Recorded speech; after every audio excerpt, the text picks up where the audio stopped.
អាពុម៉ាក់គុំព្រួយព្រឹកឡើងអមតោឯងមួយអញឆ្លេឆ្លាខរោគេជួយហើយអស់លើចាយជាពាក់ទីចាប់ហួយបីខ្ញុំតាអាសេលលេក៏មិនតែចេះបោកកូនស្រីគេត្រឹមគេយកឡងសេមកពេលចុងក្រោយប៉ះចំតែសង្សារគេគេថាខ្ញុំមុខដូចប្រុសព្រានទេ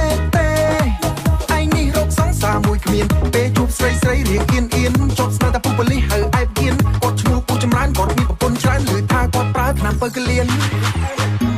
ទុំសតណាស់ខ្ញុំបានត្រឹមតែមុំអូនបោកចិត្តធ្វើលេងទេប្រូថាទុកប្រូដូចជាមិនឮពីនេះហើយអូយឈឺដូចជាត្រូវដុំអិនឲ្យខ្ញុំខូចចិត្តចង់ទៅរាំឌីស្កូ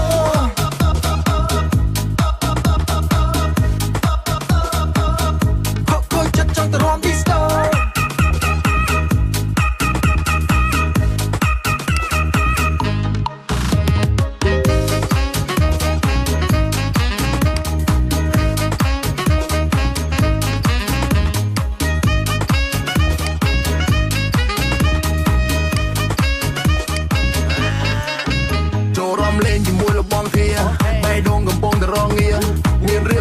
ក្នុងចិត្តហើយអស់ប៉ុន្មានក៏បងមកលើហៀចិត្តចូលឆ្នាំកំព្រាតែខ្លួនមួយចង់ផឹកយំនេះបាក់បៀប្រាប់ទៅតើទាំងខ្ញុំនេះចេញលុយហៅនាងអង្គុយមកបានតែចិត្តឃ្លាមើលនាងរំកំពុងកវីសក់វ៉ែវ៉ក់រញ៉ៃហើយស្ទាយនាងរំបដូរចលែកលាក់ញាក់ឲ្យដូចចំណូលថ្មីមើលមាត់នាងវាដូចទៅចង់ខក់